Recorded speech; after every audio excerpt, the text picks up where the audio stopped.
Donc, est-ce que tu peux nous dire quel élève tu étais pour ta scolarité, puis ton cursus aussi? Du coup, on m'a nommé élève moteur jusqu'à la quatrième à peu près, où vraiment l'élève discret et l'élève extrêmement performant très naturellement, genre vraiment. Et du coup, il y avait à peu près par classe, on était 4-5 à faire partie de ces élèves moteurs qui étaient tout le temps dans le top du top. Du coup, j'en faisais partie à chaque fois. Donc vraiment sur ça, ça a été. Après, à partir de la troisième, ça a commencé à se dégrader.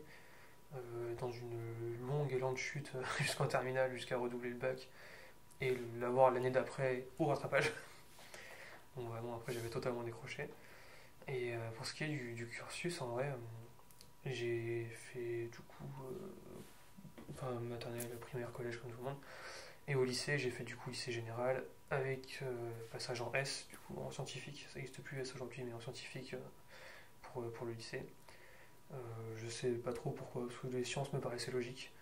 Euh, enfin, théoriquement logique. Du coup, j'ai fait ça. Ça permettait d'aller en médecine aussi après. Donc, je voulais faire au moins PACES. Et c'est ce que j'ai fait du coup jusqu'à PACES. Ou PACES, j'ai fait 3 mois et j'ai fait aller. Ça me plaît pas du tout. Donc, on va tranquillement arrêter. Et en PACES, il y a de la sociologie. Et du coup, j'ai fait sociologie. Je suis passé en sociologie directement après. Et ça marche très très bien. Donc, ça, c'est nickel. Et au niveau du cursus, ça a été très très, ouais, très, très long parce que toujours dans les meilleurs, avec des classes à double niveau parfois. Donc, c'était CE2, CM1 et CM1, CM2, où théoriquement j'aurais dû du coup sauter une classe. Et ça, c'est pas fait pour plein de raisons politiques, on va dire. Euh, mais, euh, mais j'aurais dû, et ça m'aurait évité, je pense, un gros décrochage scolaire sur la fin, parce que j'étais clairement en avance sur les autres qui étaient dans la classe.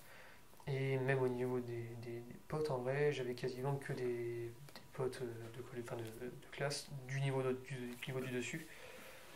Pour la plupart, peut-être à part les deux trois élèves moteurs avec moi avec qui on s'entendait bien, mais pour la plupart je traînais avec la classe du dessus, jusqu'en quatrième en vrai, hein. Même en quatrième je traînais avec les troisièmes, voire même les lycéens. Et après par contre je suis redevenu un élève classique, on va dire, dans le moule, au point de totalement décrocher, de laisser tomber. La première année de terminale c'était une catastrophe, j'ai rien fait à part aller au cinéma. Et la deuxième année de terminale, bon, j'ai pas fait grand chose non plus, mais je me suis dit, bon, cette fois ça ira, parce qu'au pire j'irai au rattrapage et comme voilà, j'irai tranquille, il n'y aura pas de soucis. Donc ça donne quand même du stress parce qu'on se dit on va pas tout foutre en l'air non plus en faisant rien. Mais au final je l'ai eu et voilà, ça s'est plutôt bien passé. Même si c'était au rattrapage, c'est bien passé. Et aujourd'hui, je fais clairement partie. Enfin, je sais qu'aujourd'hui je suis largement au-dessus de tout ça qui était avec moi en terminale. À part un, du coup, qui est un ami à moi en plus, on est les deux seuls à avoir continué les études bien après la licence. Donc voilà, au final, j'ai pas de regrets. Sur le moment, on peut se dire qu'on regrette de ne pas avoir plus bossé. Au final, j'ai pas de regrets.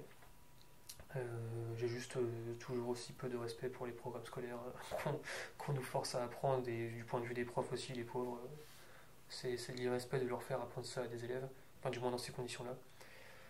Et du coup, en vrai, voilà, comme j'étais un élève très discret, très dans mon coin et tout, on s'est jamais vraiment intéressé à moi en tant que tel, en mode peut-être qu'il va falloir faire une pédagogie différente ou ce genre de choses. Et puis je faisais bien en sorte aussi qu'on s'intéresse pas à moi. Vraiment, le but c'était d'être tranquille dans mon coin. Et je sais que je suis content qu'aujourd'hui ça change un petit peu pour les autres qui sont dans la même situation que moi, où ils peuvent être pris différemment. Au collège en tout cas, au lycée pas trop, mais au collège déjà ça va mieux. Euh, Au moins ça leur évitera un décrochage scolaire débile, même si on s'en sort très très bien après au final, hein. Je compte pas le nombre de gens qui ont eu leur bac, leur scolarité parfaite et qui au final aujourd'hui ne sont plus rien du tout. Il n'y a même pas d'études après le bac, il n'y a vraiment rien du tout. Dommage pour eux, hein, les pauvres, mais bon tant pis. C'est le système scolaire aussi, hein, on aime bien les gens qui recrachent, on n'aime pas trop les gens qui pensent, donc voilà. Et moi, en vrai, ouais, non, ça. J'ai jamais été insolent, ni turbulent. J'ai juste de temps en temps remis les profs à leur place quand ils faisaient vraiment des conneries ou qui racontaient beaucoup de conneries, surtout en terminale où ils nous expliquaient qu'eux ils avaient beaucoup d'heures de travail, sachant que nous on était à 38 heures avec des options, eux ils étaient à 18 heures, 22 s'ils sont en heures sup, et 15 heures s'ils sont agrégés, et 18 avec des heures sup. Donc j'aurais gentiment rappelé, ça s'est toujours très mal passé. Mais à part ça, non. Après, j'ai une bonne connaissance du système scolaire aussi, donc forcément, je pouvais me permettre de leur rappeler, parce que je connaissais vraiment comment ça. Enfin, j'avais toutes les connaissances du milieu, quoi. Donc, ils appréciaient pas.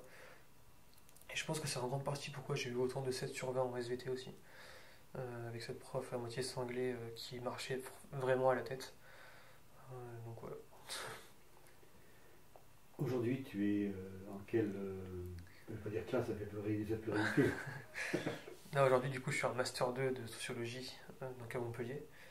Euh, en étant très très bien placé en termes de notes pour être en doctorat l'année prochaine. Donc il y a de très très grandes chances que je sois en doctorat dans 6 mois du coup. Et, l'année dernière j'ai fini major, je crois, du Master 1. Ou si je suis pas major, parce qu'il y avait un étudiant étranger et on avait pas ses notes, mais si je suis pas major, je suis deuxième, quoi, concrètement c'est ça. Donc j'ai pas de soucis là-dessus et tous les profs c'est assez satisfaisant d'ailleurs, ils ont un immense respect pour moi. Au moins ils me considèrent vraiment comme un collègue quand ils me parlent. Donc ça c'est super satisfaisant, surtout après les années lycée et fin collège qui sont catastrophiques en relation avec les profs. Donc non, aujourd'hui là je suis vraiment content, quoi. Je suis arrivé là où je voulais être, on va dire, en termes d'études. Et ça c'est cool. Même si tu en as pas mal parlé déjà auparavant, est-ce que tu peux nous dire ou nous redire vers quoi tu tends maintenant? Enfin, après ces études. Bah, du coup après je tends vraiment pour de la recherche scientifique du coup en sociologie, mais de la recherche pure. Avec cette fibre de vulgarisation de la recherche où il faut donner à ce qu'on appelle la masse en sociologie, donc les gens normaux en fait. Il faut leur donner les outils pour qu'ils apprennent voilà, les études qu'on fait, pour qu'ils comprennent nos résultats et tout ça. Et mon but c'est vraiment ça, quoi. Même si ça va passer par les médias et devenir une personnalité des médias, il y a pas de temps que c'est pour faire apprendre aux autres, il n'y a pas de souci. Et à côté de ça, si ça entraîne d'être prof en université, vu le salaire, il n'y a pas de problème non plus, quoi. Clairement, ça marchera très bien aussi. C'est le but ultime, faire apprendre aux gens, transmettre en fait. Et du coup, tu avais un peu anticipé ma seconde question, qui était par rapport à l'enseignement, si tu pouvais aller glisser sur l'enseignement. Mais... Ouais, bah oui, bah, à 100% vraiment. Ça me ferait même plaisir de faire toute la recherche et toute la vulgarisation, et à côté de temps en temps, je sais pas, 10-15 heures par semaine, peut-être même moins, 5 heures, pour moi ça suffit. Faire des conférences comme ça dans les facs, ça peut être super, super cool. Et ça permet de voyager en plus, et du coup ça veut dire apprendre à plein de communautés différentes, que ce soit peu importe en France l'endroit, ou même à Chicago, au Brésil, en Italie, comme ça, enfin voilà, un peu partout on peut faire des conférences, quoi. Donc ouais, ça ferait partie des objectifs potentiels. C'est pas forcément la priorité, mais ça peut en faire partie rapidement, quoi. Si ça peut aider. Un TEDx? Oui et non. En fait, à la base, c'était bien. Aujourd'hui, quand je vois qu'il y a des youtubeurs qui font des conférences, bon, faut arrêter les conneries 2 minutes, quoi. Quand on voit, je sais pas, il y a le soi-disant philosophe Cyrus North qui fait des conférences là-dessus, ou je sais pas, presque Thibaut InShape qui a une youtubeur de musculation qui fait des conférences là-dessus. Bon, c'est rigolo 2 minutes, mais on va viser quand même des choses plus sérieuses.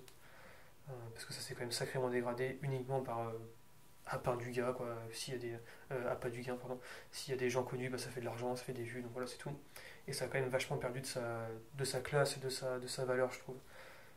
Justement, on parlait de valeur tout à l'heure, là, ça a beaucoup perdu, je pense, ce genre de conférences. Ce sera plutôt des conférences. Alors, si je peux, le Collège de France, alors là, c'est le summum, mais très compliqué, surtout en sociologie.